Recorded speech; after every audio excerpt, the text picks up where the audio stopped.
So speech state, speech sectionals, we're okay with that addition. Is that fair? I'll take that as tacit consent then. Yes. But for state debate, it sounds like the issue arises once we hit the semifinals and finals, the phrasing, we want to add an asterisk that says, remind me, what event did we say, like C judges?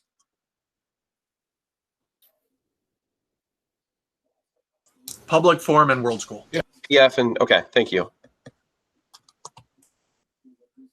So can I recommend then that we either one, don't add anything to state debate, or two, we make the addition to state debate for semifinals with an asterisk that says, what would it say? C judges are acceptable in world schools and PFD due to the nature of the events. I don't know. I like the idea that it's in both places, and we just have to make sure. Maybe there's some way we could code it when we have things that are in the tournament manual and in the. I don't know what coaches would read. I agree with Fred that they need to know that this is acceptable in these events, so they don't file a protest. Hey, Ralph, the justification there is not that public forum and world school are somehow like a lower kind of debate. It's that they're a different style that are simply like targeted for a different audience. Mm-hmm. And may I just say, having coached a pretty successful world school team last year, that C judges are important, and I certainly bring my fair share in. But I would agree with the comment that my C judges are very uncomfortable judging semis and finals. They're like, what? I can't do this. I mean, they get nervous about it. And I'm pretty good at bringing my fleet of judges. I don't want to alienate those people. And sometimes when they've been called to the semis, you know, I've had to pump them up and give them a crash course, and it's hard on a coach. Well, I think if we made it clear like that there was a difference in event, and the reason why they're being called in is because we want their sort of lay expertise, then I think that would alleviate some of that. It's like, no, we actually want you. It's not that you're being thrown in to something you can't handle. It's we specifically want you. Yeah, and I understand that, but it was my world schoolers who got comments from even B judges who are, you know, why are you knocking on the table? And I mean, they just don't know the event either. So that's just me out here repping my kids. I think for the that would be something for the debate committee to make sure that we prep judges in the judges meeting for that sort of thing. Yeah, they have specific judges training for world schools at nationals, and it's so different. I think we should address that in the morning meeting. Yes, absolutely. Thank you, because when our kids went on to the nationals then and did well, that was their overriding comment of the virtual.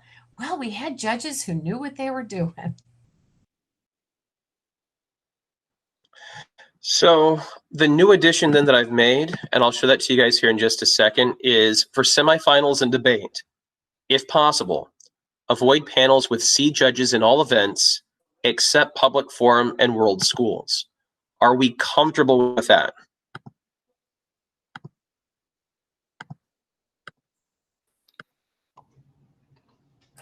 It works for me. Yeah.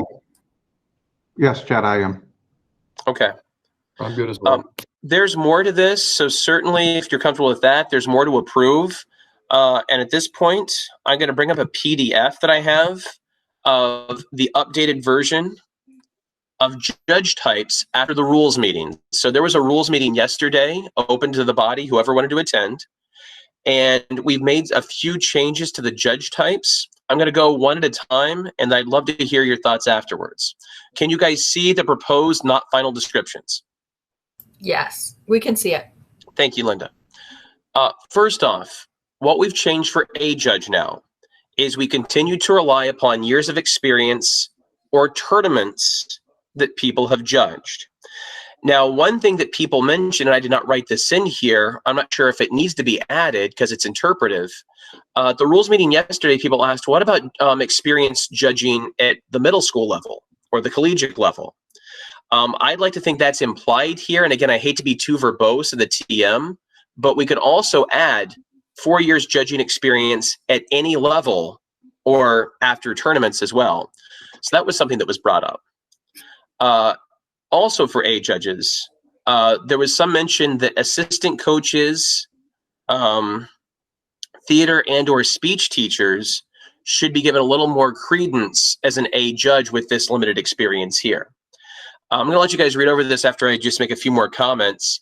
Head coaches, we wanted to give more respect to head coaches at other levels. Right now it just says head coach. Now we're specifying at the collegiate or middle school level, we are going to recognize them as A judges. Same for former head coaches as well. B judges, as I scroll down here. If you have 2 years judging experience or 8 tournaments as a judge, awesome, you qualify as B. Assistant coaches who have not met the experience requirements are still in the B category. Former competitors, that got a lot of communication. Pardon me, I'm going to bring up my updated one. I think I don't. Here, forgive me. This is the one that has a lot more of the. It's a larger version, and I did put those extra notes in there. Excuse me for that. This is the bigger version. It's added the experience that I mentioned. A little cleaner there than the previous version that I showed you. And then as you can see, we talk about former competitors down here, former and current collegiate competitors. Right now, the TM just says former competitors. If someone is a current collegiate competitor and maybe never did speech in high school, they're technically a C judge. The other major difference, and forgive me for just doing this data dump here, I do want to hear your thoughts on all of this in a moment. Right now, we say speaking professionals for B judges. That can be difficult. A speaking professional is listed as an example of a lawyer or a teacher.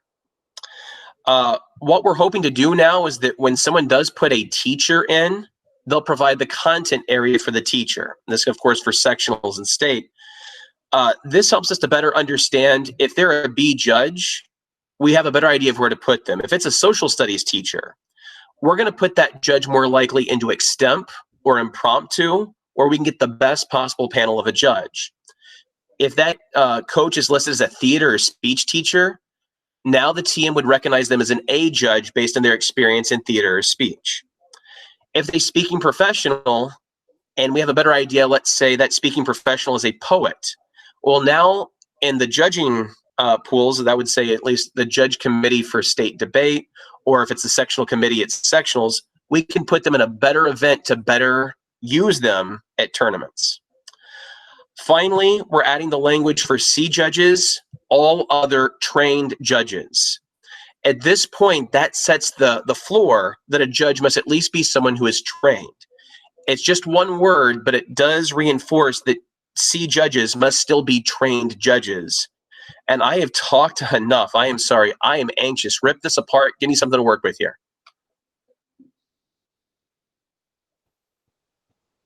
Chad, I have one question. Would be Please. the former competitor under B judges. So based on this, that would include 1 year out students. Is that correct?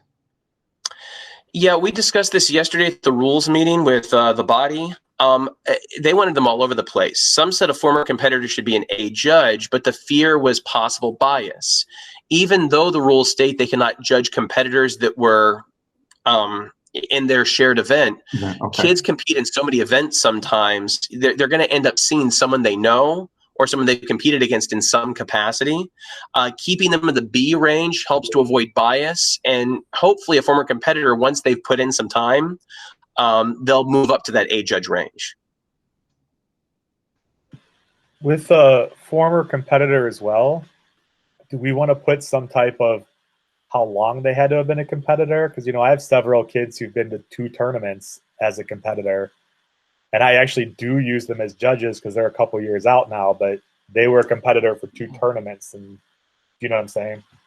The fear there that came up yesterday was with former competitors. It's difficult for some coaches to remember how it's asking a lot for a coach, especially your average coach or a new coach or relatively fresh coach, to know exactly how many tournaments they competed in or how many NFL points. And that's assuming NSDA membership. In order to make this wide reaching across the state, we hope to keep it as former competitor and just keep it as B until they reach the benchmarks of an A judge. That was the rationale that we were working under.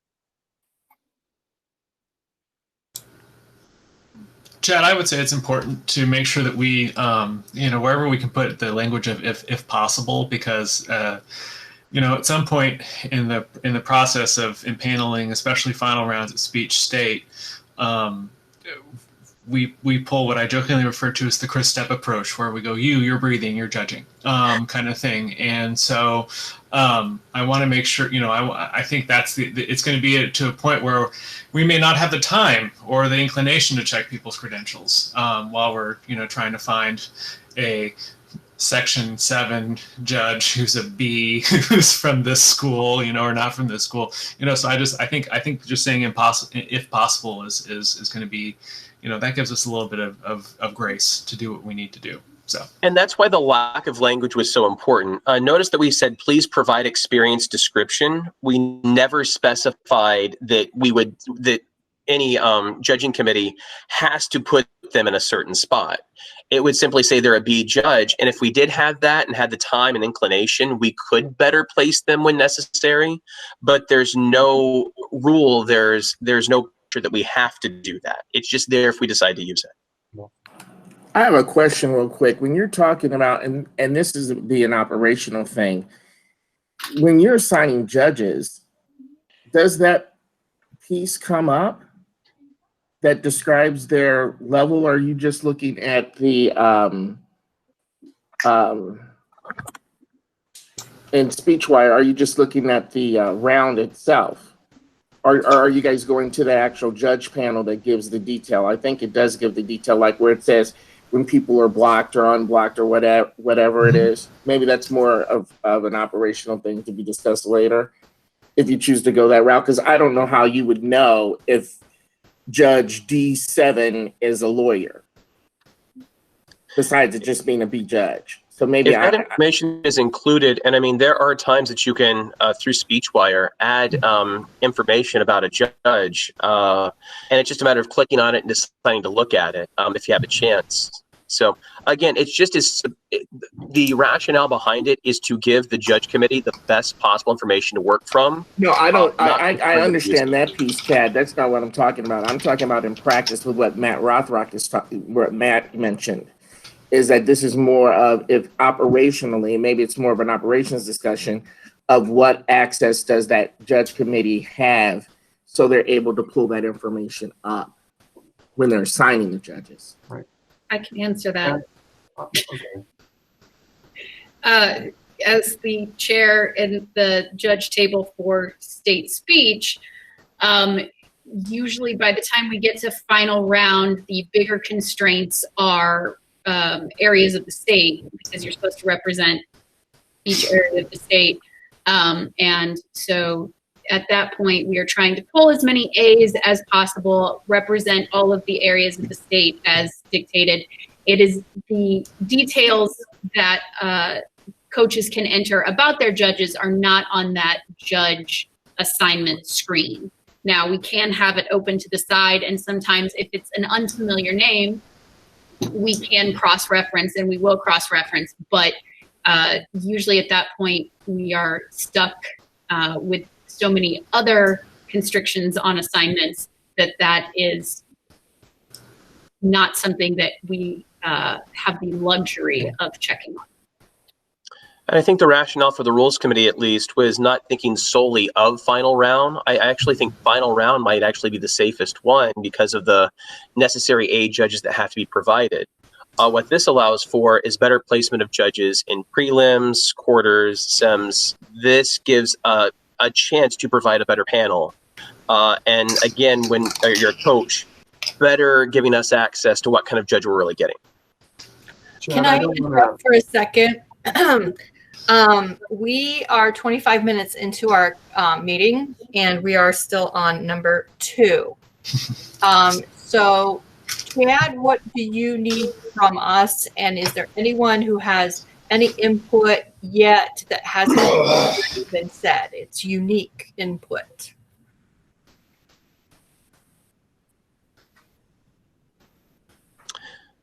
Linda, I provided everything that I have. All I need now is us to vote on it if this is what we want to put in the TM for this year.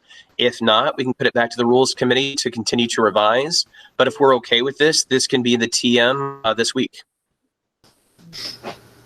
Let's vote. Okay. Do I have, does anyone want to move to? So moved. Who said that? Matt? That was Josh. Josh? Yep. Any seconds? Fred seconds. All righty. Then shall we use the chat? Because I can't see all of you at the same time. Oh, now I can. So let's use the chat, and then we can see what everyone votes. And was that Fred who seconded? Who seconded it? Okay.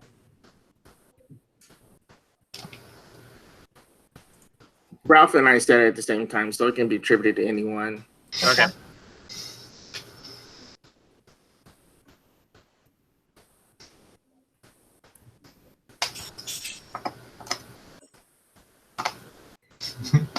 Okay. Does anybody else want to vote in the chat? I don't vote. You don't vote. No, school does not vote. All right. Need to clarify, this is a board member vote thing, right? Okay. Yeah. Board members only. Welcome, observers, though. Yeah. Thank you for coming. I see some future leaders. Okay, I don't see anything but yeses and ayes. So, Chad? I will update that this week. You go ahead and update that. All right, thank you. Right. And thank you, Rules Committee, for your input, too. Thank you for that. This was put together by the whole committee, not just me, so thank you. Thank you very much. All right, so let's look at number 3, update and discussion of online format and e-balloting. Dan, your name is next to that on the agenda. Do you want to speak to that?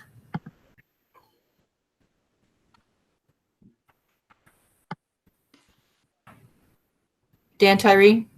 Yeah. Yes. Okay.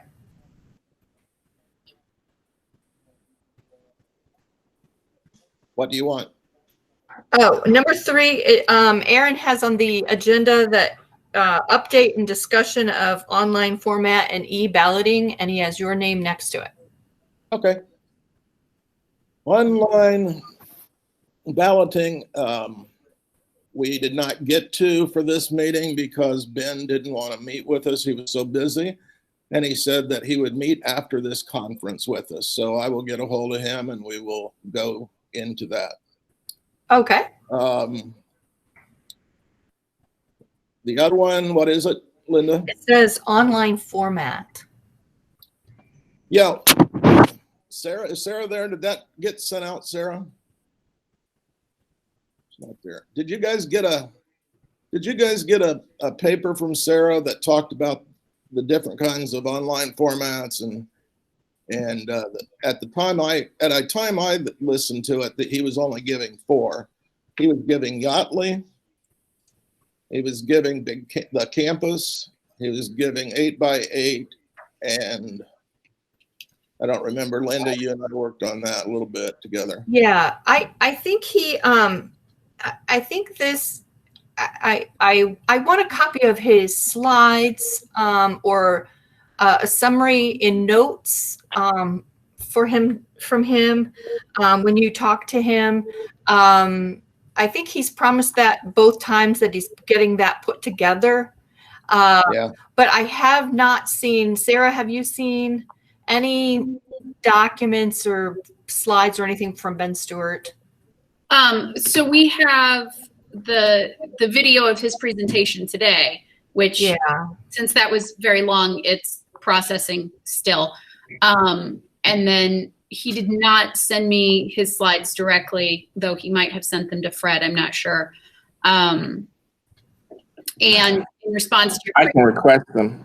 Yeah, in response to your previous question, Dan, I put the link in the comments. There is a COVID guidance page on our website now, which has those documents that you sent me, and it did go out in an email message to the body along with some reminders about coaches conference and some other things. So it is there on our website to be viewed. So within that paper, it's basically the things that he gave us on the very first fireside chat that he did with Indiana.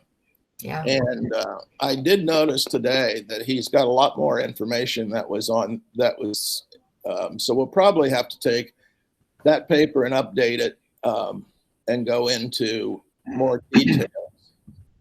Jeff, have you talked with Marion yet? No, I'm have a meeting with him Tuesday. Okay. So we did get a opportunity. The Marion University coach in Indianapolis wanted to have a school that was having both a speech and debate tournament, and he wanted to pay for us to use to see whatever the platform cost was, they would pay for it. So that is, well, I looked on the calendar and we had one school, I believe, that had both a speech and debate tournament in the fall, and that was Concord.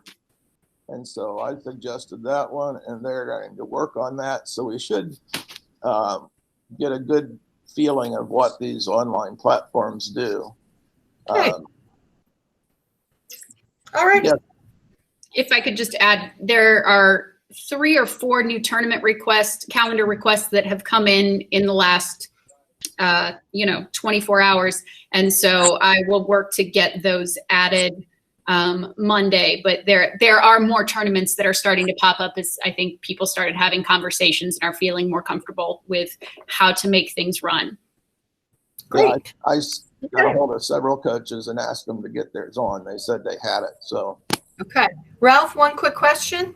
Not a question, just an update. Go back to e-balloting. It's a small thing, but I did confirm if we are live at Westfield High for state debate, we will have plenty of extra laptops to check out if necessary. We have the Wi-Fi. We'll have a dedicated. I got our ducks in a row if we're live in February, just so you know, for the tech side.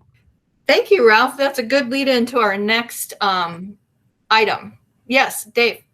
Just real quickly, during Ben's presentation, he talked about the online balloting. He doesn't have information on the ballots with the Indiana rules. And so I just wanted to make sure we knew who was responsible for sharing that information with Ben. Probably the same information we have already, but in a PDF version that he can use.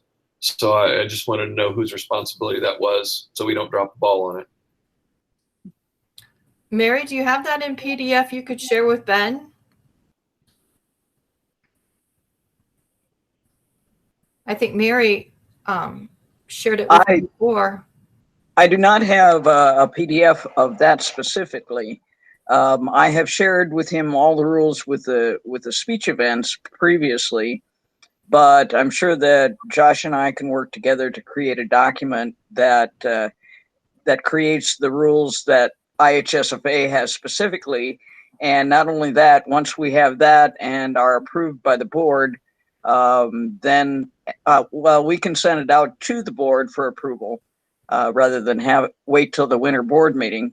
And then I will have copies available, physical copies available for each judge so that they have a copy of the rules in their hands and there won't be any questions asked.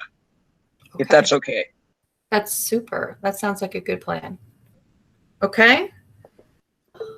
All right. Let's move on to number 5, because I know we have a lot in the new business. Is there a report from the split season chair?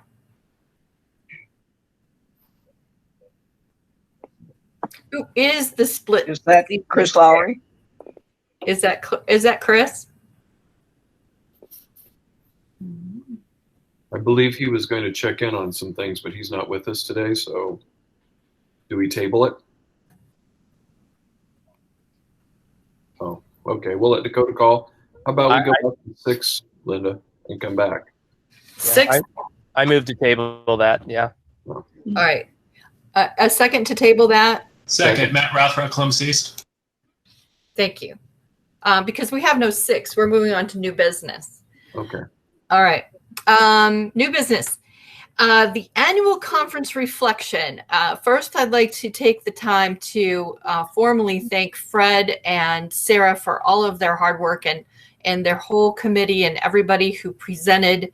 I just think that was just an awesome, awesome job and a great undertaking and a very, very brave start to our season here. And I think everyone was very, very impressed. Everyone I talked to seemed to be very impressed with the format and the organization of it. Just the organization of it just had to be phenomenal. So thank you very much, everybody.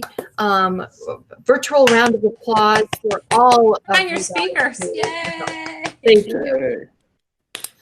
Along the lines of that, I did have a couple of things that people brought up to me during this conference. And one of the things that I think we duly need to note right now is there was a proposal that we increase the stipend for the communication liaison. Especially this year, there's going to be so much more hands-on. We're not going to be able to meet in person and talk about things. There's going to have to be a lot of communication to our body. And it was suggested to me that we increase the stipend to our communication liaison, Sarah, to $1,000. Is there a move to, or any discussion on maybe perhaps doing this? This is Fred speaking. I like to speak to that. I don't have a problem with doing that. I just don't think we've already approved our budget. So I wouldn't have a problem in including that as an increase in next year's budget unless we want to, make that change now. And I'm fine with that too. But I'm just saying we've already approved the budget for this year. If we do this, then I don't know how much it's now, if it's about another 250 or something. So, but I'm in favor of it. Okay. Does anyone else have? I hadn't thought about the budget. I thought it was a wonderful idea myself, but Linda? You're right. We have approved the budget this year. Linda? Yes. So do we have, in the budget, do we have any money that's left over that is not put in a line item for any other? That's a Matt question. We had allocated. Let me look. You caught me. Just a sec here. I should have had it pulled up, and I apologize that I didn't. Well, you're probably That's never okay. going to get this question from anybody else. So I know we had money allocated for states or for the conference, but we have not made any expenditures towards the conference. So I think the short answer is yes, but. So what you can do legally is we can have a vote on additional appropriations. And so that would come from Aaron, and he would send something out that said we're applying for additional appropriations of this much money, and it would go to this person. And as long as there was over a majority vote, or a majority or more, then we can add that to our budget line without any problems. That is approved by the State Board of Accounts. And we did it several times when I was superintendent. So we had allocated $4,000 in expenditures for Coach's Clinic, and again we spent zero of that. So we probably could come up with a little bit of money to cover an additional stipend for Sarah Berghoff. Yeah. If people are, I mean, we can find out here if people are in favor of that, but that's what you do. Okay, in the chat, I have Mary saying it can be sent as a motion and a vote by referendum. And Chris, we see you. We're coming back to you.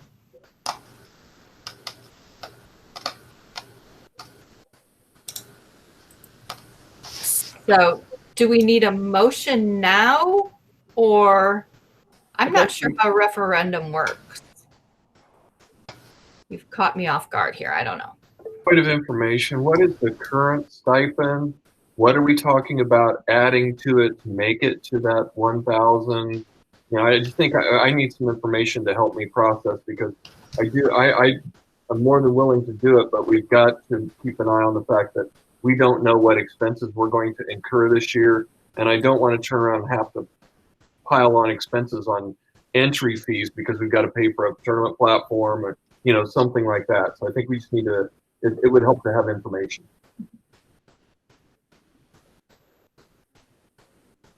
Mary says a referendum is a mail-in or email vote, so we can do that. Can I say something? Mm-hmm. Of course. Okay, so thanks, guys. But realistically, we don't know what our registrations are going to be for the year. So, and I don't know if this is on the agenda later on, but right now our registrations are low. So, you know, if I'm still doing a rock star job and you want to do that at the winter meeting, like, who am I to argue? But let's wait and see how many schools we get before we know, because I don't think we're going to hit that budget for as many registrations as we think we are. Okay. Shall we table that? Matt Rothrock, Columbus East. I move to table this until the winter meeting. I second. Kevin Bergen, Bishop Knoll. Okay. Thank you very much. So, Sarah, you're greatly appreciated. Thank you for being so thoughtful about that. I want to go back to our number 5, a report from the split season chair. So, Chris, you have the floor. Okay. I'm going to blame our secretary and my section head. I did not know I was actually on the committee. Reading the summer minutes, it looked like it had passed, which it did, but the note in the minutes that I read just said that it's important to have somebody on the board in charge. Now, I'm totally cool wanting to do it. That's the original proposal. So the intent here is to investigate a split season schedule, just like we did years ago, and then at clinic present my findings to the body. My intention here is kind of twofold. One, to contact every single school, get feedback, get information, etc. And I actually plan to take any of their schedules that are their traditional tournament schedules, and I adapt that to the 2 options that I'm going to kind of present that exist there. So every single school can physically look at what it would look like for their school. So I'm going to be spending the time between now and that presentation / I'll present to the summer findings to you guys before clinic. But I intend for every coach at clinic next year to get a sheet of paper that says, here's what your schedule looked like last season, and here's what it would look like if we did a split schedule. And then garner like just lists of pros and cons to be able to present to people. So my issue with the last time we did it is I feel like the concept was introduced, but it was never focused down to individual schools. And so that's why I'm asking to kind of relook at it. I want to give a huge amount of data and a huge amount of information to the schools is my intention with it. And then let the board and let the body figure out if it's better for us. Okay. Thank you so much for coming, Chris, for that. Does anyone have any questions for Chris?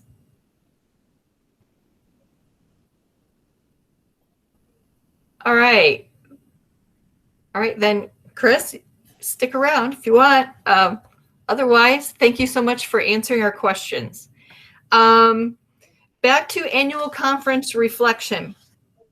A couple of the things that came up during the conference, people were wondering if the winter board meeting would be in person or remote. Do you have any discussion on that? Winter board meeting. Is that? I mean, can we, there are few enough of us that we can social distance, respect mask use. If we can find a school that's willing to host, I don't know about everybody else, but I prefer the personal in the room contact if at all possible. Now, granted, we all know there's a big unknown, but that's just kind of my input. Isn't it currently scheduled for the Fishers meet on January 9th? Yes. Is Paul planning on trying to have that one in person? I spoke to Paul. Yeah, I talked to Paul in the sectional meeting. Paul wanted me to let you guys know clearly that everything, all the meets he currently has planned, he plans on doing regardless of whether it's remote or in person. He's moving forward, including the state final competition. Now, whether he does it in person or remote, I don't think anybody knows that at this point. Right. Okay. All right. So that might just be something we're going to have to communicate with each other. Maybe plan a Zoom meeting in December sometime after school where we all can decide, what we're going to do with that. I think one of the things that we do, we do Zoom well. We're working this out well. So I'm sure we can meet remotely. That's not my question. I'm wondering about all of those sectional trophies and how we usually take them from the winter meeting and take them home, whether or not that will be happening. So I think this might be a good discussion for December so that we do have it in the forefront of our mind that we're going to have to meet and figure this out closer to that meeting and have some brilliant ideas at that meeting to get the trophies back to our individual sectionals if we do have to meet remotely. But I guess that's when you're talking about sectional trophies, you're talking about whether or not if we're going to have a physical sectional tournament. I really just don't see how that's going to happen. So I think we'll have to work with Marion. She'll have to work with our vendor to figure out how do we handle that. Are we going to mail that stuff there?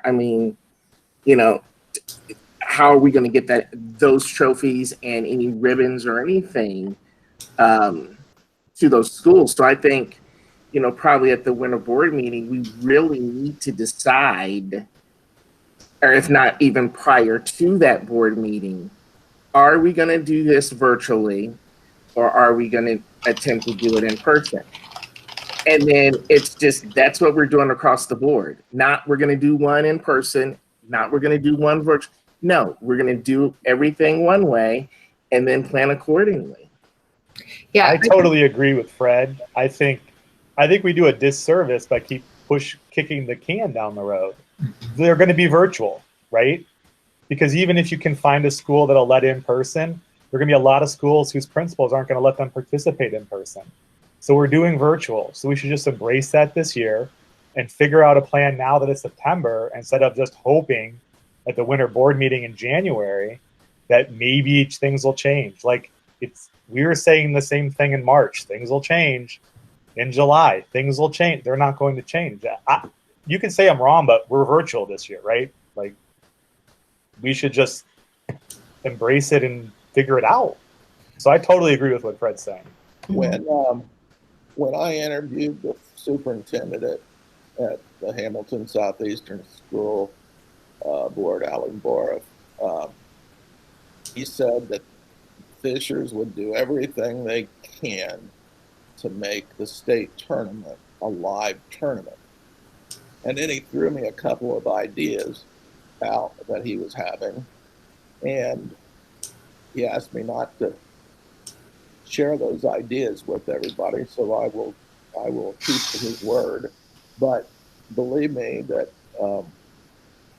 he's going to do everything he can to make it virtual.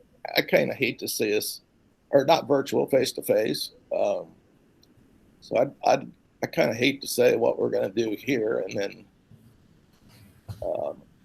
when we've got a building or a superintendent who wants that here at his building. But Well, you're going to need that assurance from every superintendent in the state, not just one.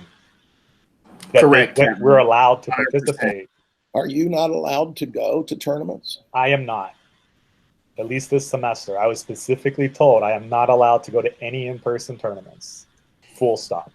And Dan, I mean, I support what we want to do, and everybody wants to be in person. But the bottom line is, this is about us doing what's best for students and coaches and the community.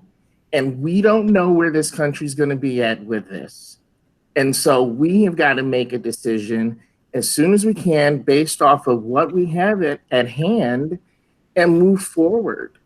We'll have time after this year to meet, we'll have time after COVID to have an in-person tournament. But if we want to offer the best options for our kids this year, we need to make the decision to go virtual, call it a day, and move on. I think we plan for virtual because honestly, that's the worst case scenario. And we move forward with that plan and we cross our fingers and hope we can actually have live. I would rather switch tracks from virtual to live and have everybody go, yay, than the other way around. Agree. How many other coaches have been told they can't go to face-to-face tournaments? Yeah, we can't travel. We're virtual. We to our building, and that's it. It depends on how far we're going. There is and I don't remember what the mile mark is, but there is a mile mark, and we are not allowed to travel beyond it. Okay. Sorry to have brought a big discussion when we still have several things we need to talk about. I think we just need to talk about what we'll do about the board meeting and those trophies in December.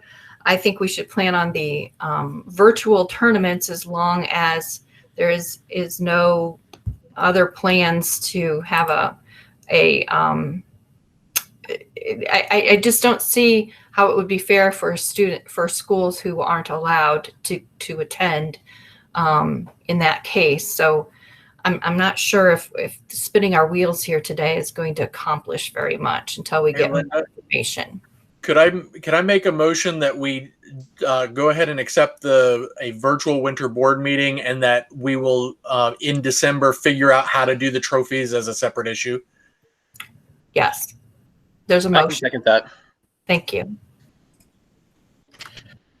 Okay, another reflection. I don't know if this. We have to take a vote on that. Oh, vote. Oh, sure. Let's vote in the chat real quick. And the Who motion. seconded that? Pardon?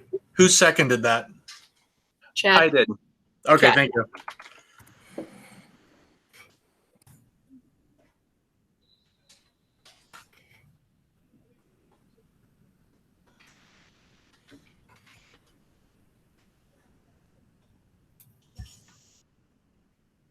I see only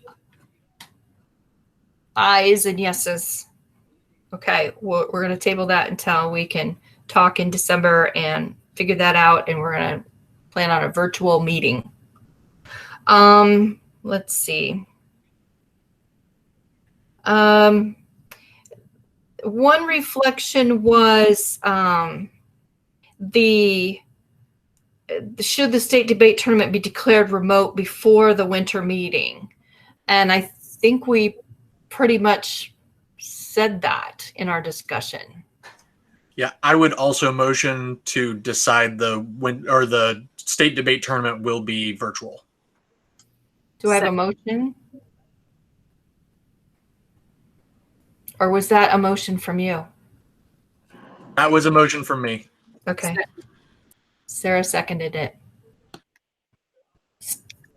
Okay, let's vote on whether state debate, we're saying state debate is definitely going to be virtual. Everyone say aye who agrees with that. I thought the motion was to set a date to announce. It's the plan. It says the state debate tournament be declared remote before the winter meeting. So For a date on that. Well, my specific motion was just to go ahead and declare it now. That was my motion. This is before the winter meeting, so that's true. To clarify, if the unlikely event arises that it can be live, I just want to make sure that this vote doesn't lock us into virtual, because that's what we said. If we could go live, if that makes any sense. Can I ask a question? Yes. What would it take for us, like what needs to change in order for us to say it is safe to do a live tournament? Like what would that list of criteria be? To me, Sarah, I think all school districts should be able to attend the state tournament. If all school districts can't attend it, then we need to go virtual. And there are also health considerations that other people have. Mm-hmm. You know, if you look at our body, there are a bunch of us that fit right into those categories. And I can tell you personally, if you hold any of these tournaments live this year, and this may be a celebration, I'm not going to be there because I'm not going to run the risk of getting COVID. My mother had COVID. I've dealt with that. I'm not doing it. Sorry. Okay, so Coots moved that we just say we're virtual, and that vote is sort of happening. But like, is there a list of criteria that like, if these conditions could be met, then we could switch back to live? I think that is the concern. So like, what would do we even know what those conditions would be so Fred says one of those conditions is that every school that wants to participate is able to attend. Are there other conditions that we would have to lay out in order? The governor would have to lift the 250 plus, right?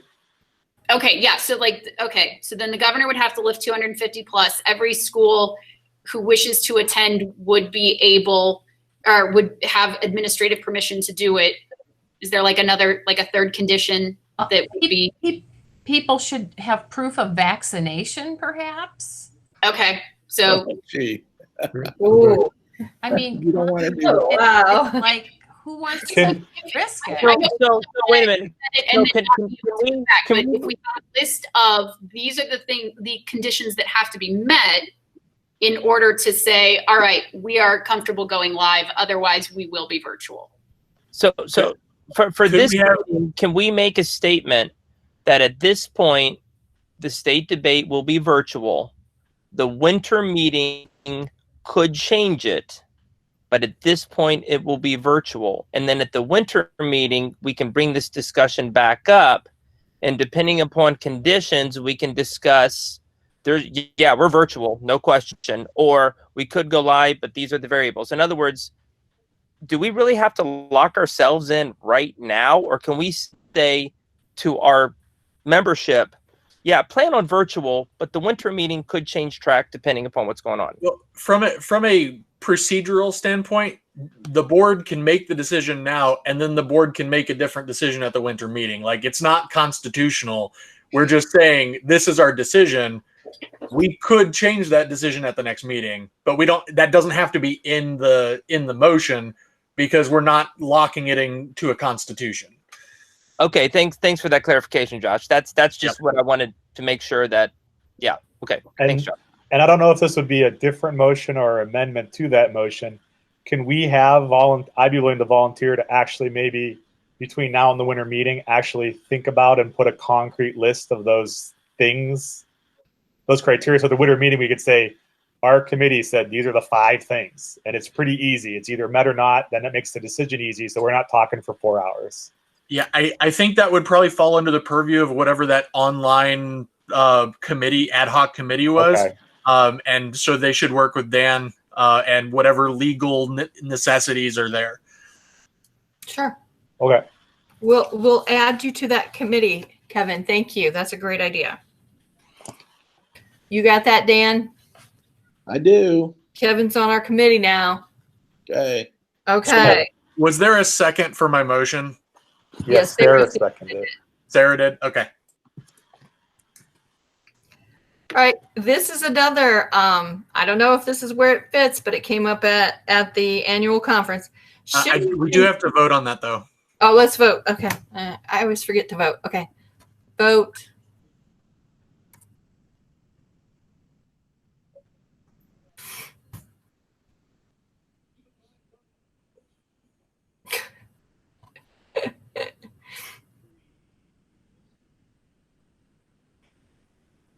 I think some of these people have fallen asleep behind their little initials here because they're not voting. Are you guys still awake? While y'all type in your ayes and noes, I would like to share, if we're going to hang our activity on every single school district in the state has to agree, we will never have a tournament because already we have schools that elect not to do sports. We already have schools, and I know you're going to say sports don't count. Yeah, it does. We have schools that are doing marching band. We have schools that are doing choral activities. They may not be responsible by IHSFA, but every school corporation ultimately makes a choice. And think about how many schools and school corporations don't attend the sectional, state, and district now. And I know you're going to say, well, there are programs with registered schools, but they could still, one school corporation can hang it for everybody else in the state. If we know that the federal government says it's okay, the state government says it's okay, the Hamilton County School Corporation says it's okay, if we set forth, we're going to wear masks and stay socially distanced, and we're going to figure out a way to have teams go, we get all that in place. One school district is going to stop us? I agree wholeheartedly. Our kids are already very upset. They see those athletic events going on, and then they said to us, why can they do it and we can't? We got to have an answer to that, and it's got to make sense, because it's just going to be the same old crap we've put up with for years. And our administrators here aren't saying anything bad about, or they're saying we can go to face-to-face tournaments. I understand yours, Fred. I'm a vulnerable person too. I understand that completely. But what's best for our kids doesn't necessarily mean it's going to be best for us. And what's also best for us is we don't create a super spreader event that puts the organization at risk. Well, we can only We've got to do what is in the best interest of all schools. And no one has said not to hold the tournament. What we're talking about is how we hold it and what is safe for everyone. Yeah, I think even above, I think if anything has taught me these last 6 months in this country is I want to do what's right, not what the government tells me is right.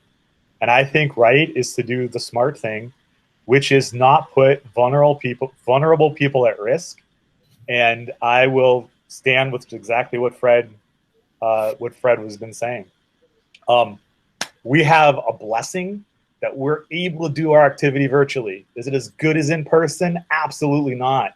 But we're able to do it virtually. And what a blessing that is, that we don't have to cancel our activity, that we're able to continue with it. This isn't a forever thing. This isn't something we're going to be doing for the next 10 years. This is a now thing. So let's just lean into it, do what's best for all of us, for our entire community, not put us at risk, and embrace it and move forward. That's my soapbox. Thank you for listening. Thank you, Kevin. All right. There was a suggestion, and this is my last suggestion from people who were at conference. The suggestion is, have we even considered moving some of these things that we're in charge of to later in the school year so that maybe it might be safer and we can go live.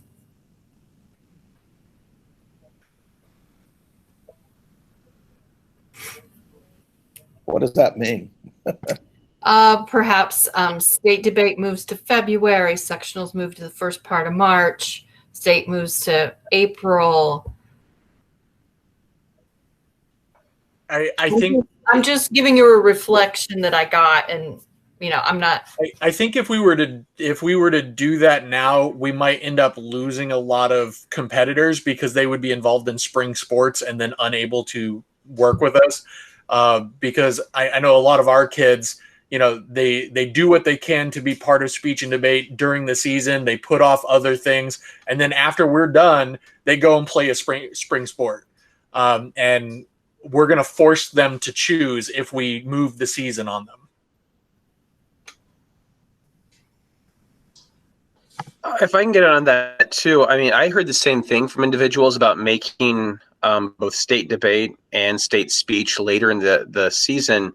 The rationale behind it was more or less so we can get more speech meets in and more debate meets in because of the lack of them on the calendar.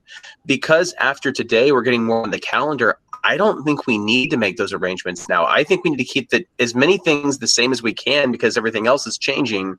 Let's at least keep the dates the same to keep one sense of normalcy.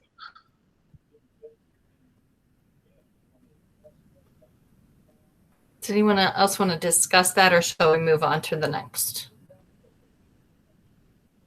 Okay. We'll move on to the next. Did the motion carry? I didn't even make a motion. Yeah. No, the original one for state debate being virtual. Oh. Were there enough ayes? Oh, well, let's count. 1,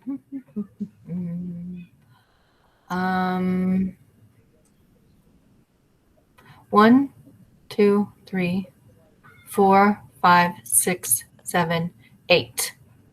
8 ayes. I don't see anyone saying nay. Does that carry?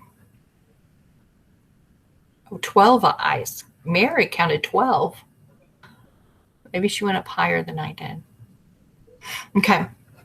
I believe it carried. 12 ayes. All right. The next thing on our list of new business is the resectioning proposal.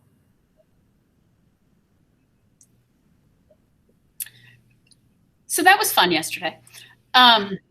So the ballot was closed last night following the end of the meeting.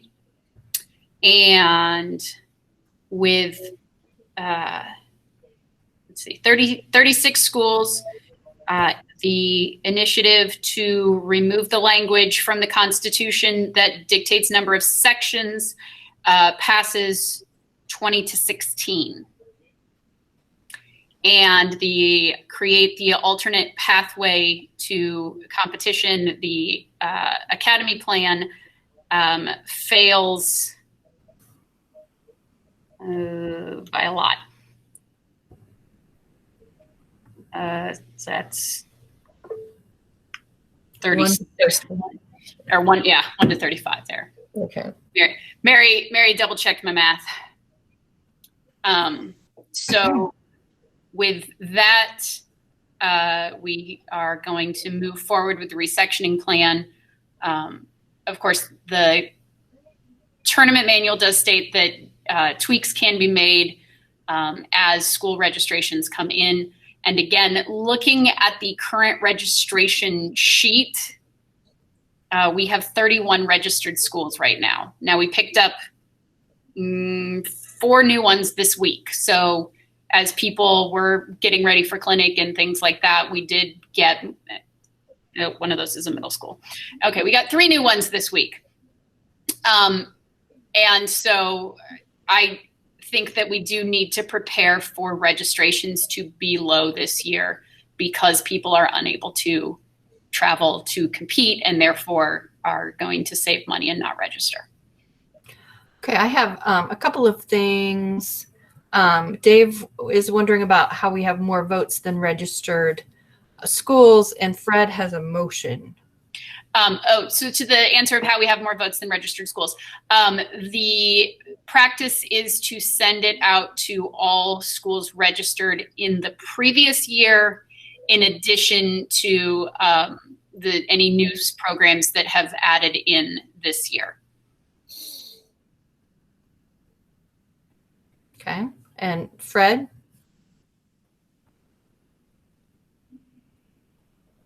So we had already approved our plan for the new sectionals in our last summer meeting.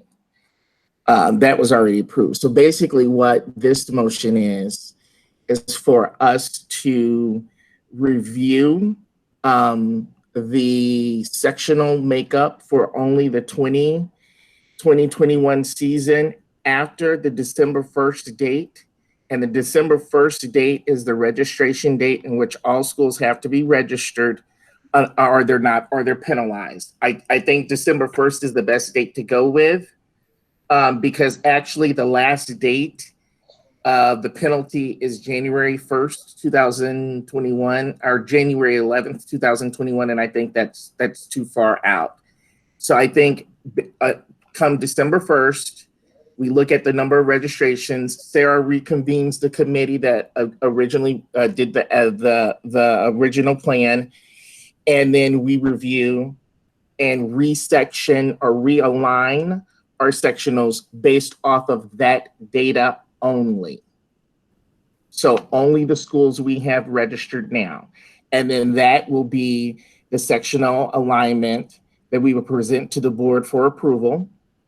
And they would either approve it, and if the board chooses not to, then we stick with the plan.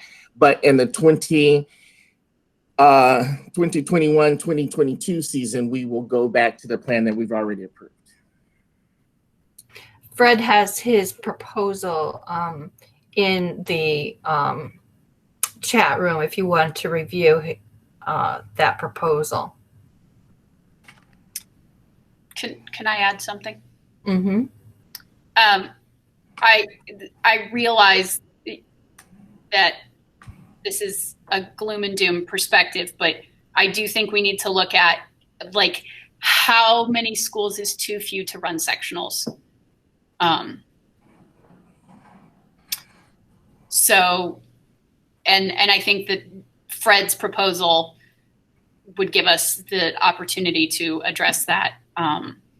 Is there a point at which we don't have enough schools to make sectional tournaments viable? And is there a different way that we can set that up, that kids get that competition experience and we still have a state tournament, but not in the way that perhaps we're used to? Because again, I'm very concerned about the numbers. Mm-hmm. And maybe I'm wrong. I hope I'm wrong. But right now, it's not looking real good.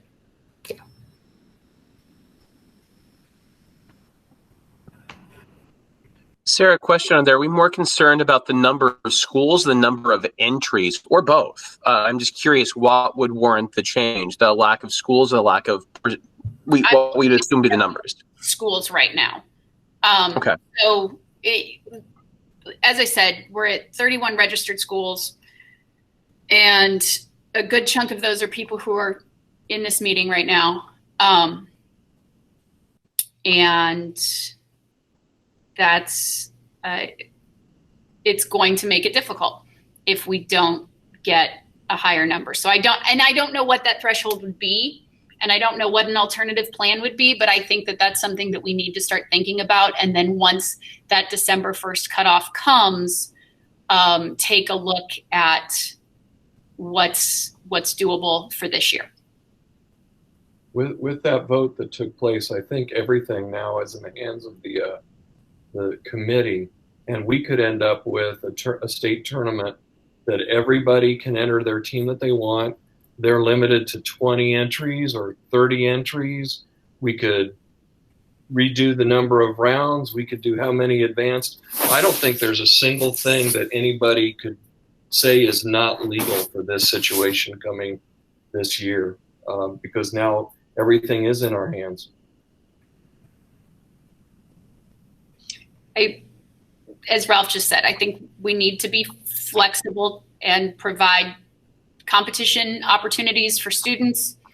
And this year hopefully is an anomaly, and we can go from there. But I think we need to start thinking about the possibility of something different if those numbers stay very low. Point of information based on check date. I checked for last year. We actually have 5 more schools registered now at this point in the process than we did last year. What?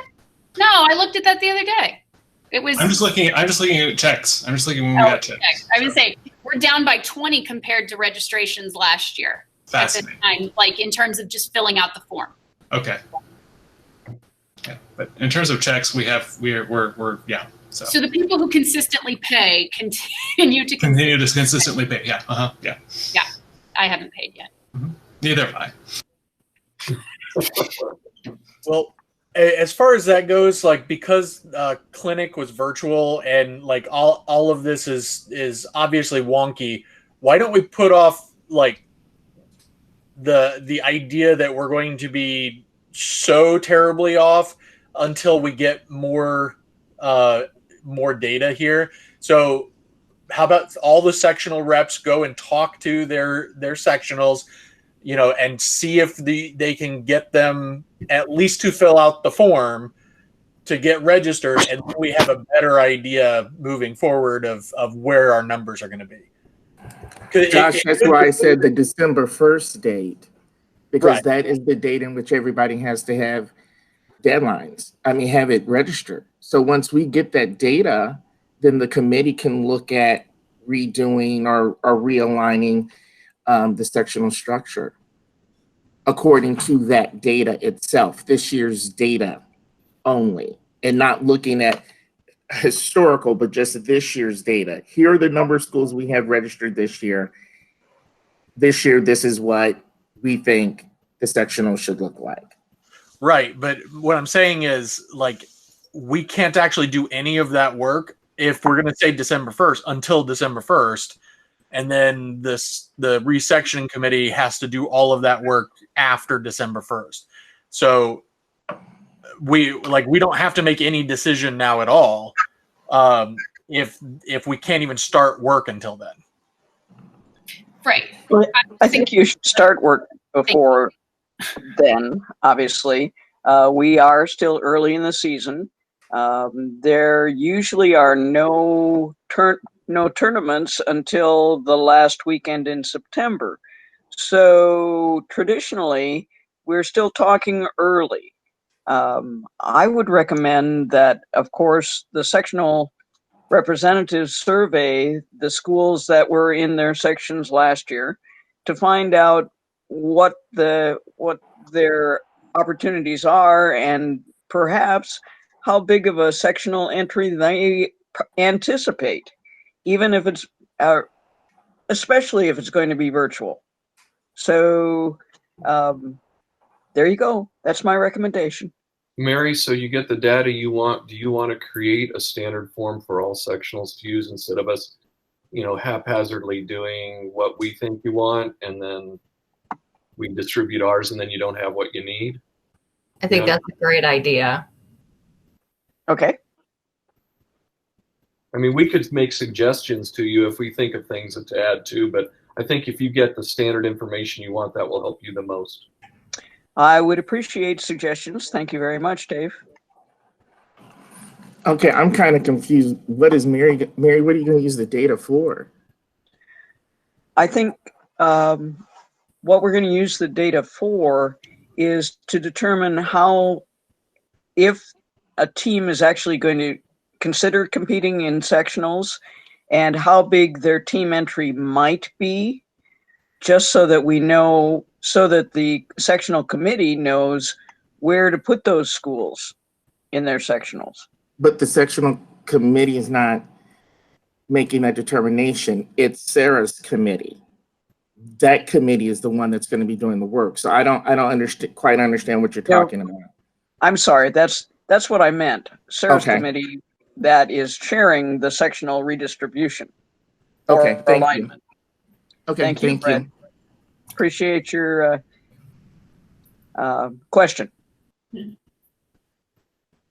Maybe when you're doing that, Mary, one of the data points you should put in is just so we have something we can use to talk to our community and our students.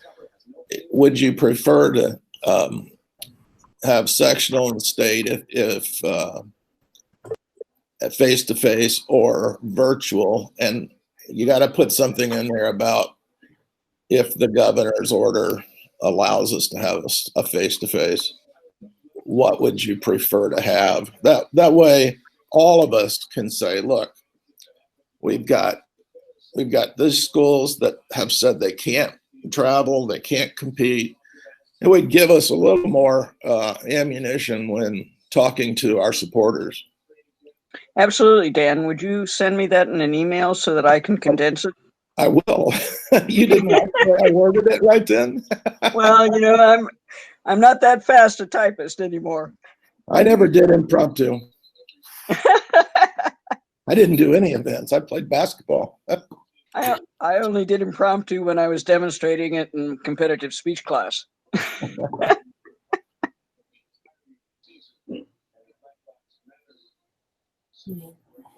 So is there a proposal on the table? Is there a motion on the table? Or is there just going to be fact-finding missions? Sounds good. Fact-finding. Fact-finding missions. And I think, you know, So go ahead. Well, Linda, I was going to say, so if it's fact-finding, you guys need to understand then the way the sectionals are already set up that we approved over summer is what we're going forward with if we don't come out of this. So you understand that. Mm-hmm. And maybe since it's virtual, there's other things that we can do. Maybe there'll be more entries if it's virtual, you know, and people aren't traveling. We just don't know. There's too many variables. I don't know. I can withdraw. You know what? I'll just withdraw my proposal. We can move on. You sure? I am 100% positive. Okay. Because we already have a sectional plan in place. So I'm good. Okay. All right. All right. The next, yes, Dave? I didn't say anything. Well, your little face lit up green, and I thought you needed to add something. Real quick though, Fred's withdrawing. Does that mean that we do not have the option to not have sectionals and go to a come one, come all state? No, only thing I'm saying is we already have the plan that we approved right in the summer board meeting. So that's that. Right. So when we review after December 1st or whenever that data, it's just fact finding. So I don't know when we're gonna have a discussion about this because all I want to make sure is that so after December 1st, there is a possibility if there's few enough schools that we can say we're just doing straight to state. That's the only thing I'm asking. You'd have to put a proposal together for that because there's nothing on the board. There's nothing presented about that yet. So right now it's status quo. So that could be a January meeting proposal based upon the data and fact finding that happens between now and then. So I don't have to make anything now. I can do it at the winter meeting. Mm-hmm. Yes. My computer died, so I'm not really sure what you're talking about with. Were you saying no sectional? Sarah had just said that we're concerned about the numbers and about how the sections would look with the low numbers. And so there was a proposal to wait until December 1st, see if we needed to do a different sectioning plan based on numbers. Fred withdrew it. So I just want to make sure that if we only have 30 or 40 schools and we're like, it just makes more sense to go straight to a state, that's an option for us. That's all.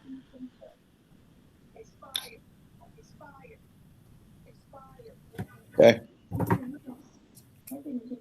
because my assumption would be if we find out in like one section has like 15 schools that are registered and one section has one school that's registered, that's something we don't want, right?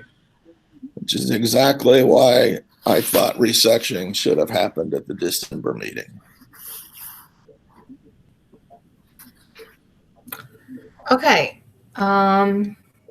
Moving on then. Are we in agreement to move on? Yep. Yeah. Okay. All right. Number 3 in new business is debate rules changes for PF and CD. That would be Congress. Any? I'm not sure what that's for. We already dealt with that at the summer meeting. Okay. Well, he has a question mark beside it. So Yeah, because we approved the public forum rules changes, and then we already approved the congressional docket. I don't know if he also meant like adopting the new questioning for Congress, but we hadn't discussed that at all. do we need to discuss that today? I don't think so. Okay. All right. Number 4, Academy proposal. That seemed to have failed. Failed. So is there any, do we need to do any discussion or do we need to move that? Nothing? Okay. We're good? Okay. The next thing on the list says sponsorship packages for state ?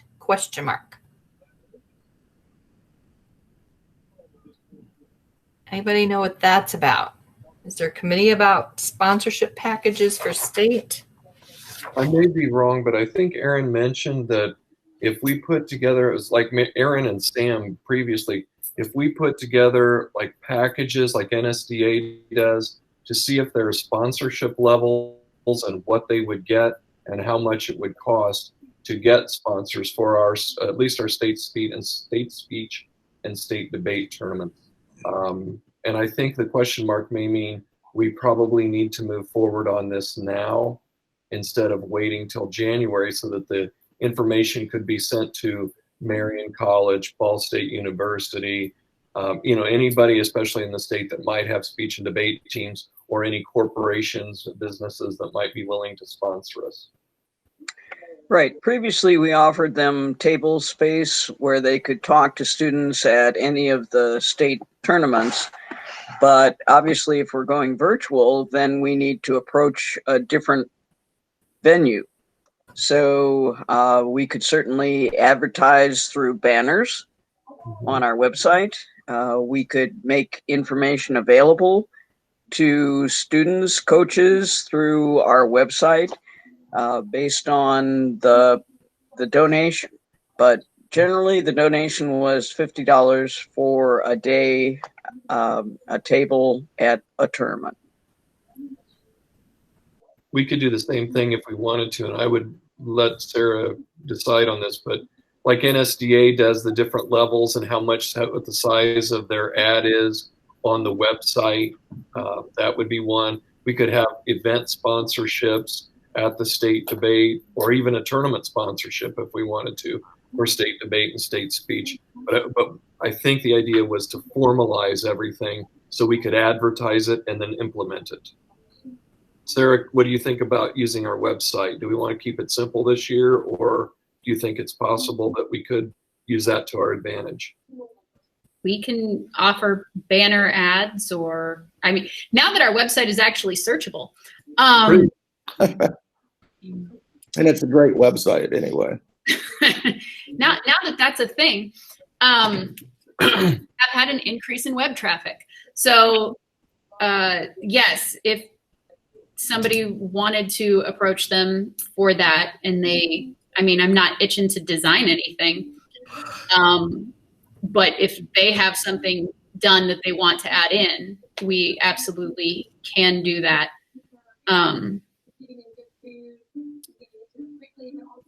I think it's really more about putting together that package to then go out and find those sponsors was the original plan. No, I'm not doing this, Mary. My plate is full. Since I would just suggest, and I would be more than willing to help him since it's convenient. I think the ED position was designed to be an outreach thing. So if Dan wanted to head it up, I would help him. And I'm certain that other coaches might want to help with that too, especially if we could spread it throughout the state. Dan, what do you think? What are you saying we're going to do? We're going to build a sponsorship package for businesses, colleges, to perhaps put banners on our website or sponsor events at the state tournaments or even the whole state tournaments, but put together a formalized package and then provide it to be advertised. I think that's a fantastic start. I think we have to be, I think $50 is pretty cheap. I wouldn't want to go out and try to get people to put $50 in. That sounds like a lot for schools, but you start out in the business world and they'll give more than that. And then maybe we could even hire somebody to build the banners for us. I would also recommend that we not overlook just the fact that we have a donor base, not only amongst some of our parents, successful alums, that people who want to be called again, I'm not someone for names, but whatever it is, the Oak Tree Society or whatever you want to call it, of Indiana Speech and Debate. And that's exactly what I talked about yesterday for this year, was getting a hold of alumni, getting a hold of parents, and start drawing some money there. And then we would expand the next year to businesses, because we would have a huge number of people that are parents and our alumni who are businesses.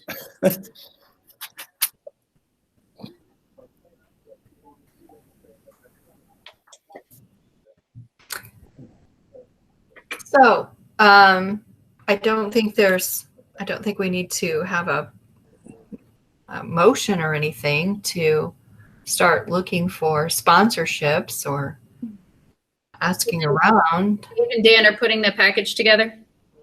Pardon? You guys are putting the package together to go out and start? Dave and I'll put the package together. If you need graphics, etc., let me know. Okay. All right. All right. Anything else for the good of the group? I have covered everything that was on the agenda and more. And I don't want to really keep anyone any longer on a Saturday night. Is there anything else pressing in your minds? Anything else about the day or yesterday that you feel like we need to put on record or to remember for next year? Linda, A quick note from middle school. We need to be able to let them know in the registration forms that the high school form also has a slot for the middle school to register. It was confusing to our clan. I just kept saying, just use the form, just fill it in. But in the world of inclusion, we could use that word middle school. It would be appreciated. Okay. As part of the website rebuild and some of the stuff that I'm working on, instead of doing the more traditional newsletter, I'm trying to do more frequent mailers that refer people back to content on the website. So with that, this next mailer that's going to go out is going to announce that state debate is virtual. It's going to tell people to pay their dues and register. What other pressing things need to go out now? Well, we talked previously about adding a resource package fee for those people who didn't attend the conference, who would like access to the conference workshops. Is that still under consideration? Do we want to call it that? So the intention is to leave this Google Classroom up. All of the videos from each session will go back into that session so people can see it. People who are currently enrolled in the Google Classroom will stay there so that they can access it.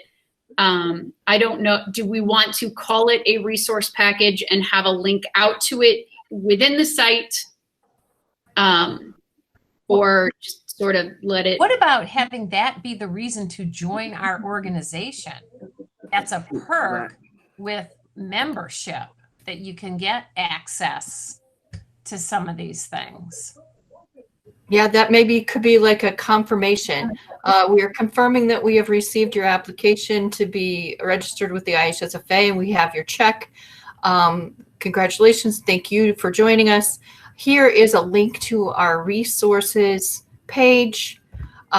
Please feel free to watch all the videos if you weren't able to attend Coaches Clinic or you missed some of the sessions. You know, it's like our own version of the NSDA package that people pay for. Yeah, That, it's our you know, and if that takes off, you know, 3-5 years from now, we could do some fun things with that idea. I'm not asking us to pay extra fees, though. Just join our organization. Yeah, no extra fees. I'm not proposing extra fees. Yeah, you're right, but I mean, we could still do some cool stuff with that. Well, Yeah, yeah, go ahead, I Mary. agree this is a special year, and maybe that would be a perk for them to become members of the organization, just as we reached out to the middle schools through Jeannie to make sure that their registration fee for middle school was included in their registration for conference. That said, I'm also looking to build up the resources section in the general site. So for coaches, before they are willing to put the money in for membership, a lot of the stuff that we had on the old site was just really dated. Like deck was still listed on things, you know, like that. So if you have any resources that you would like to share, things that you would like to put into, you would like to see put into the site, send them my way. Let me know. And I would like to build up some of that as we go along to kind of help people out. So a lot of the old stuff is out. So let's put some new stuff in. And maybe once this season is over, maybe February, March, we just go ahead and make available all these videos that we just spent 2 days taping, put those on the website. They have the old videos available for free. But next year, if you want new and updates and to be able to participate, you pay your dues. Anything else that needs to, as general communication that needs to go out to the body? I have something that someone asked me to, for this year, you know, can we encourage coaches to, and this came from our new people, could we encourage coaches that list that their tournaments are invitation only? Could we, I told the new people, please just call them or email them and ask them, pretty please, could you come? Can you put something maybe in a newsletter or so it's out there that, you know, new coaches are looking for support, new coaches are looking to participate as often as possible. And if you have an invitation only tournament, perhaps invite new people on purpose. Could we have a list in the on our site who the new coaches are, welcoming them, and at what schools, where they're from? Because I didn't go to any. Fred put that together. Yeah, that was really nice, Fred. I know there's a new one at Columbia City. I think we'll just have to keep updating that list. I love. Okay, I'm sorry. I missed what you guys were saying. I was trying to type something. Oh, we're talking about, you know, that nice list you had with everybody's pictures of the new coaches? Mm-hmm. That was perfect because then I could put faces with names during the sessions. So I really, really like that. It'll need to be updated, I think, because I know Columbia City's coach wasn't on there. And if we could have that in posted someplace on the website so people would know the new coaches and know to invite them to invitation only meets so that they get some experience. Okay, yeah. If you guys know of any brand new coaches, please let me know. And then I could go about reaching out to me and Sarah, because we both kind of work tandem with this, but I can go about reaching out to them to get their pictures and all that stuff. And then also, as we send out coach education stuff throughout the year for new coaches. And then also, I got an email from Jen Moore, and there's a new coach at John Glenn High School. I saw that. Yeah, Fred, I just talked to him. Okay. So he's on board, and I'm going to send him some information. Cool.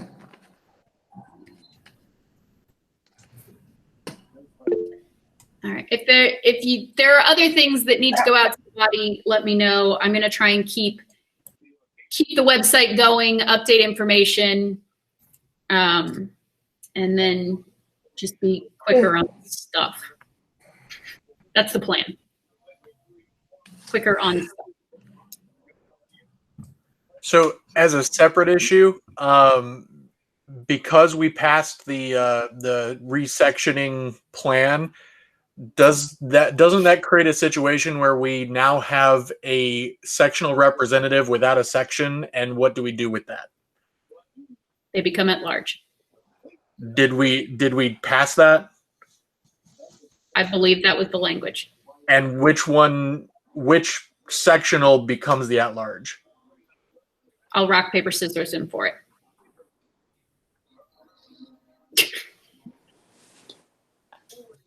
I think Sarah can have it. Okay, Jeff just gave it up, so. Isn't that something that we have to vote on? In the collapse? Is it Kathy Schroer's section in the collapse, or did we replace her and that's what we're talking about? Yeah, she's been replaced. Okay, thank you.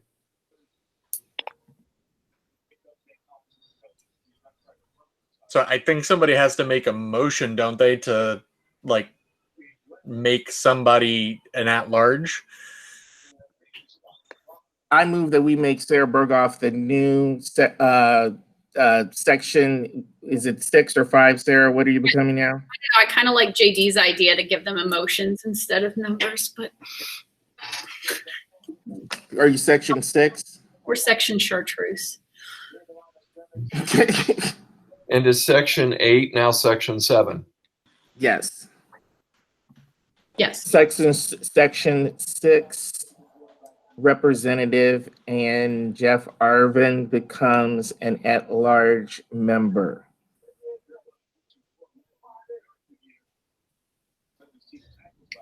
That was a motion to make that happen. I second it. Is that a permanent at-large addition, or is that under the current situation to maintain the current leadership? That would be permanent.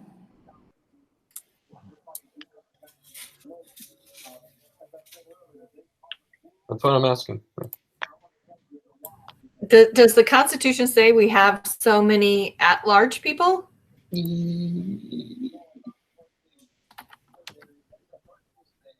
Hold on, I've pulled up the wrong file. Good question. Yeah, that's what I'm looking forward to. Here it is. Is there a range, like a minimum, a maximum?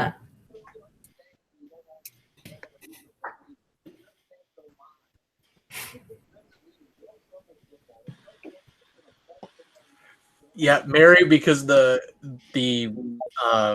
constitutional change passed, and the board had already voted on the resectioning proposal, which included the 7 sections. It's already done. The question is just who is what.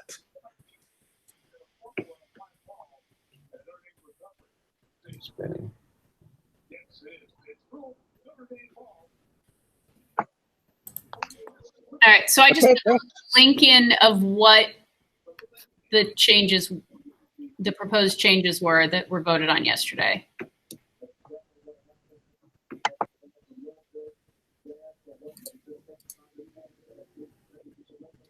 Did anybody find the wording on the at-large numbers?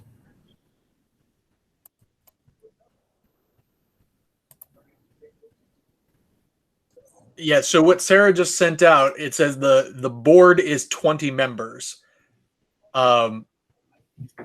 So if that holds and we just reduced the number of sectionals, then yes, one then becomes at large, and we don't have a problem.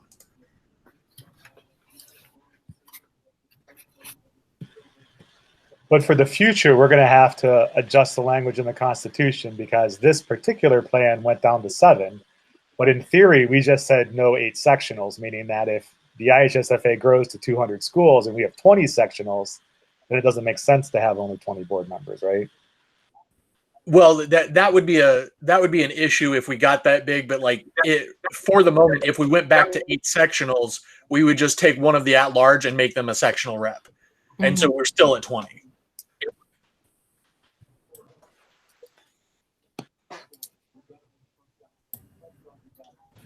So do we need a motion to turn him into an at-large? So Josh, do I need to withdraw that? No, I think we still need the motion because we didn't say who was going to be what. The board still has to appoint the at-large at the moment. Okay. So we just need to take a vote, Linda. Okay. Let's, the motion is that we take the section set 8 rep. Is that correct?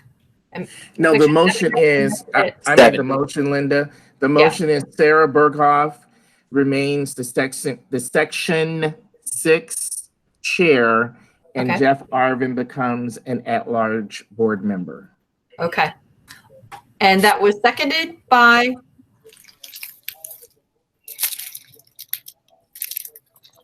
I think Ralph seconded the first time. Yeah. Oh, sorry. I had mute on. Second. Yes. Okay. And all in favor of changing him to an at-large person, please vote now in the chat.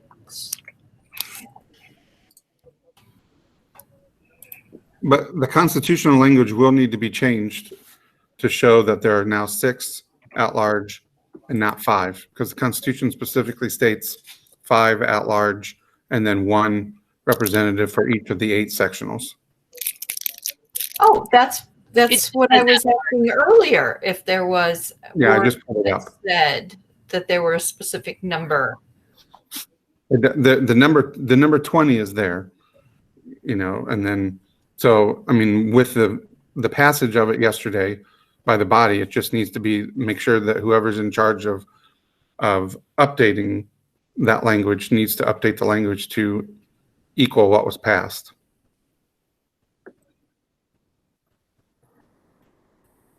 Is that Rules Committee? The update to that? It's Coot. Yeah, it's me. Okay. It's not something that has to like go through any process. It's just it has to be recorded. Okay. Which hasn't happened for several constitution changes now. It's kind of a mess. 1, 2, 3, 4, 5, 6, 7, 8 people voted yes to change him to an at-large person. 2 abstentions.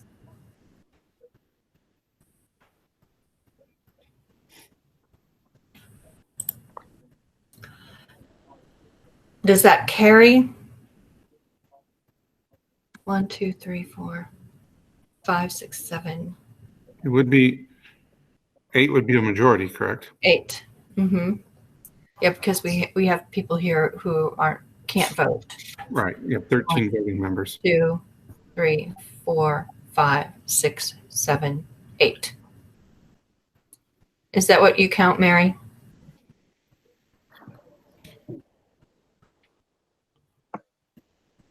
I'm reviewing it again because there were comments in between, I think. I know it.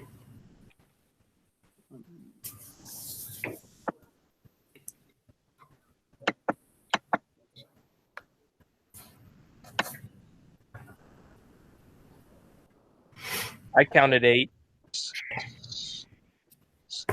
All right, so that does pass. Okay. Yes, 8. Okay, very good. All right. Sure. Anything else for the good of the group? Linda, I have one last motion. Jeff? It'll be quick. I would like to move that our winter meeting be held before Christmas break this year.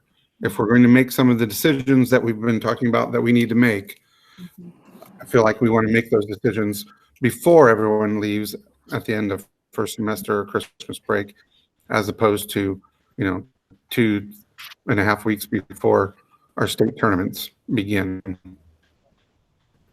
I second Kevin Bergen, Bishop Knoll. Should we establish an actual date rather than just before break?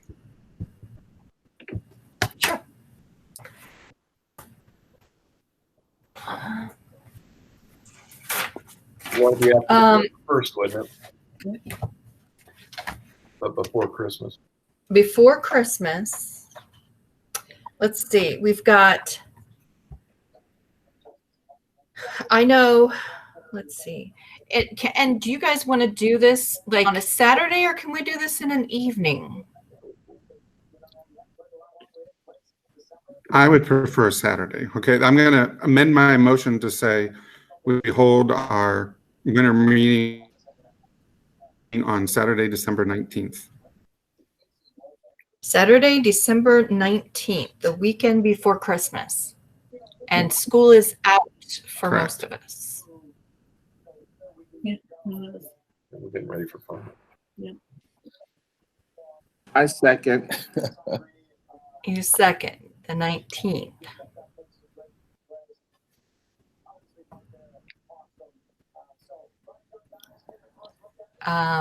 Okay, let's vote for the 19th in the chat.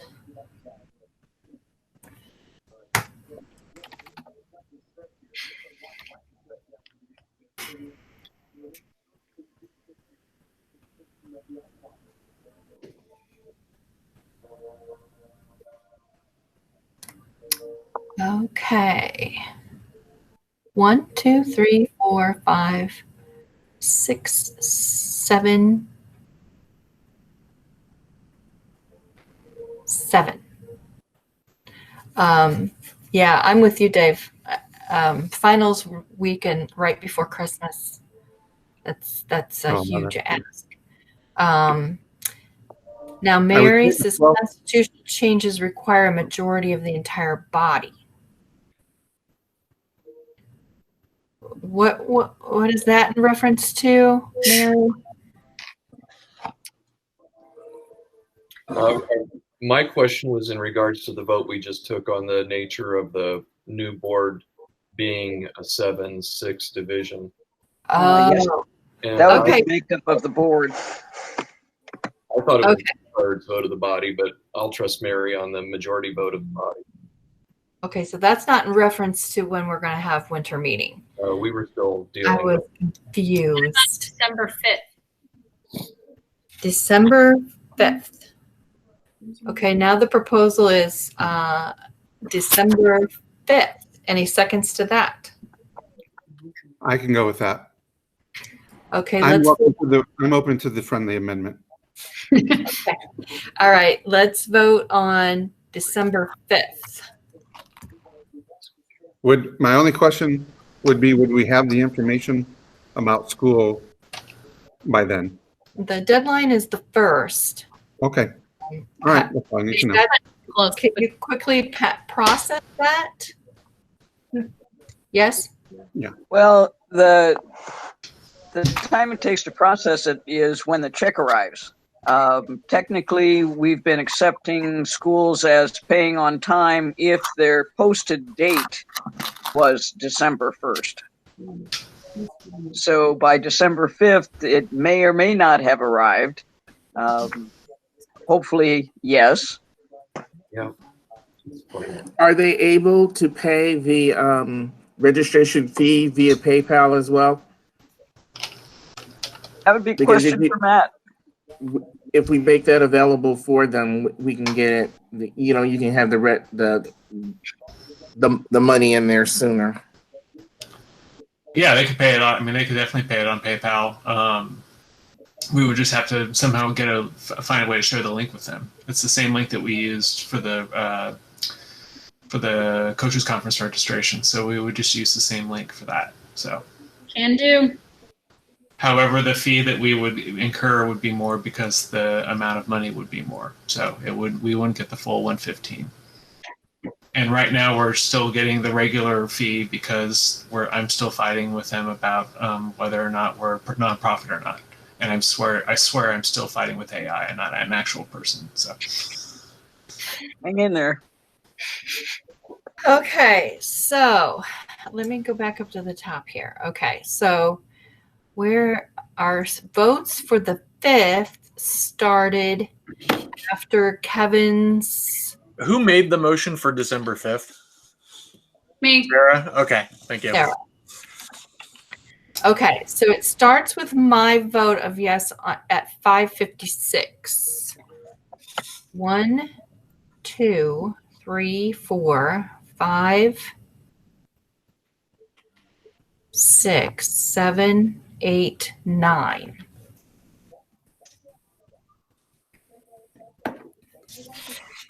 No abstentions and no no's on that one.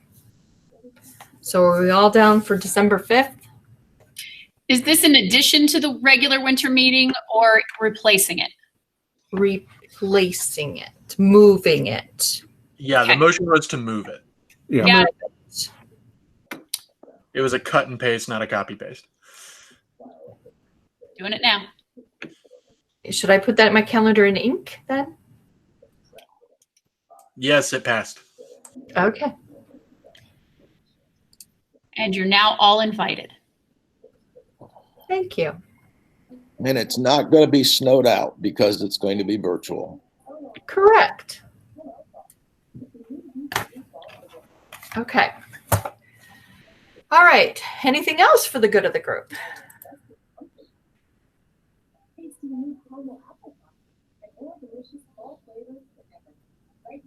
Going once? So just for clarification, sorry.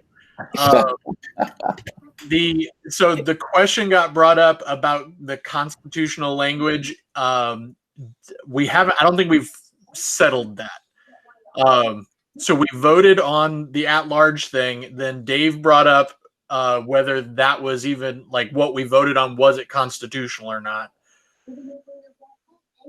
And then what Dakota just brought up here, and Mary saying we needed a majority of the body. So like we need to clarify that before like I put in writing whatever we've decided.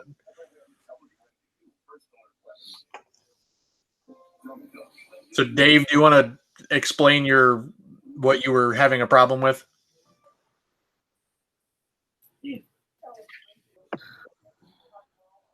What I was having a problem with, was it legal? If we're talking about the vote that we took on the membership of the board, I believe that since that's in the Constitution, I don't think we can legislate that because we're the board members, and that's the Constitution is controlled by the coaches.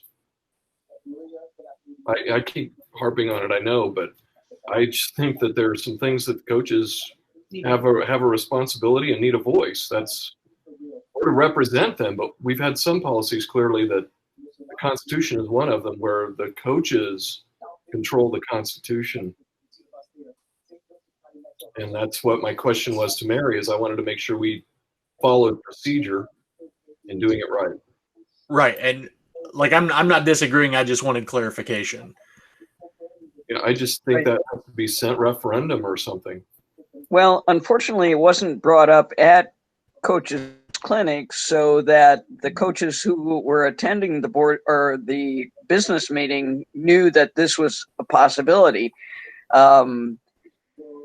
Certainly, there was loud discussion about reducing the number of sections, or taking the language out of the Constitution that identified the number of sections. But our proposal said nothing about reducing the number of board members or changing the allocation of board members. So, at this point, I'm not sure how to proceed, except that I suppose it could be a recommendation from the board and to send out a form explaining what the constitutional change might be and take a vote per referendum with and counting those schools who sent in a ballot for that referendum. So what we're saying is, as it currently stands with what we passed, the board has the ability to change the number of sections, but not the number of section representatives. Correct. That's a problem. Yes. Unfortunately, we didn't have foresight enough to see that. Yes. Which to me, what that says from a constitutional perspective is that our resectioning plan that the board passed is actually unconstitutional at the moment. Yes. So the constitutional change passed, but we cannot assume that the resectioning plan passed because it's unconstitutional. Well, that's what I was mulling over in my mind when that came to be. So I'm not sure. Yeah. So I would agree with that assessment. And Dave, I think you're right here. My suggestion would be, if we wanted to go ahead with that resectioning plan, we'd have to have another constitutional change to allow us to change the makeup of the board. Otherwise, we can't do that. Right. Now, I believe that the Constitution may allow the president to call a special meeting of the entire body, but I don't remember where that might be listed.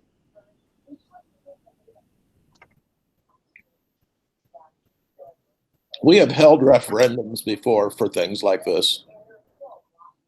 Well, yes, but the referendum initiated during the business meeting.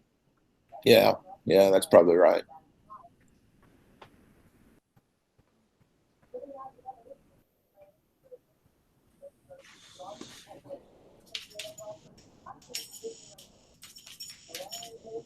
Again, I would say that we need fact finding to see where we are. And maybe we can go with 8 sectionals this year, but with a reduced number of schools, and distribute them so that they are equitable.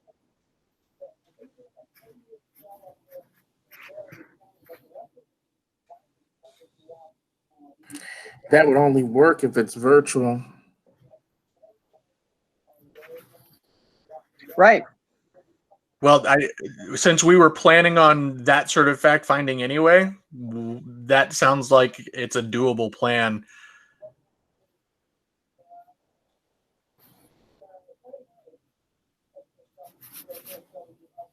So I think the question is, what does the status quo look like right now that we can tell everybody this is what we are? I don't think we have to say anything until after we make our decision in December. Well, this isn't about us making a decision, because the Constitution hasn't changed as far as the representation goes. So right now, unless we do another referendum, there are still 8 sections, 8 sectional representatives, and however many at large. I'm not mathing right now. So the language of the ballot was remove language from the IHSFA Constitution regarding the number of geographic sectionals. Correct. And then that document that's the constitutional language change, one that I posted way back up in the comments, was included in that explanatory video that had what was crossed out, including where it crosses out the number 5 at-large representatives. So it just says at-large representatives. And where it says, and it takes out 8 and just says geographical areas.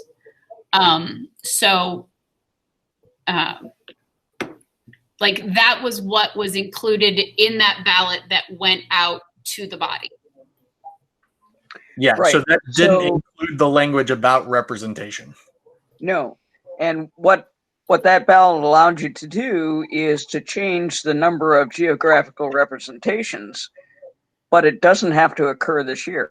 Or not representations, but the number of sectionals that we offer for tournaments. It does not need to happen this year.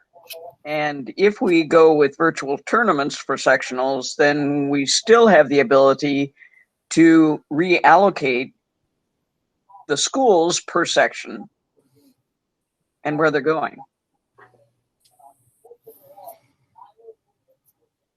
Are we dividing by 8 or 7? Well, I think because of the constitutional problem, we have to do 8 unless we do another referendum to change representation.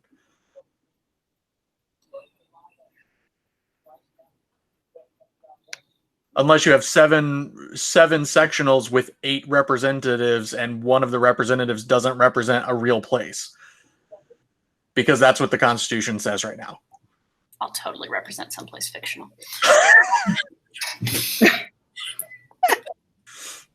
That would be easier.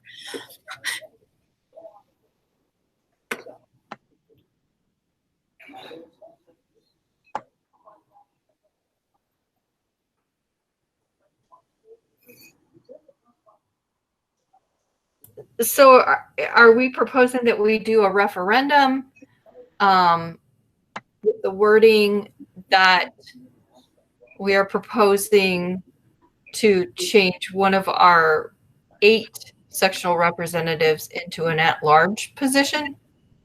Well, I think the proposal would have to be a constitutional change to remove either the language of the number of board members or to change the number of board members and their makeup to reflect the new reality.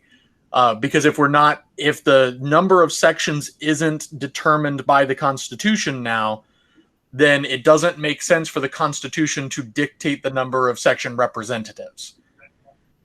We can leave the total number in, and then the reality of the geography will dictate the proportions.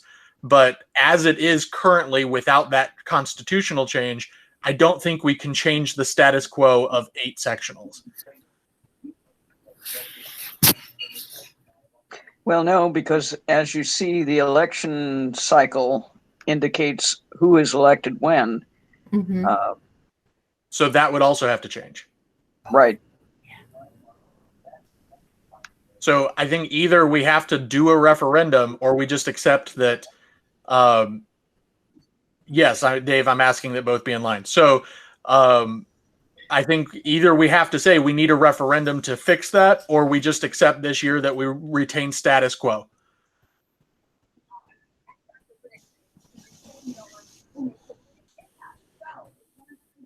And correct. I don't think we need a motion if we're not going to do the referendum. We just leave it as it is and we are status quo. That is correct. Sounds like where we are.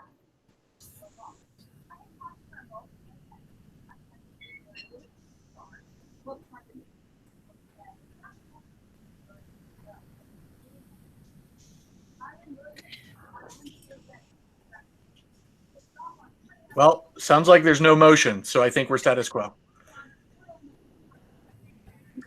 So then somebody want to write that up to send out to the body that we took this vote and the majority of people who voted in favor of it, but it didn't work because we've got to change something else? I will include that in the minutes if you want to then post that on the website. That would be lovely. Okay. I don't know how to write that up. Yep.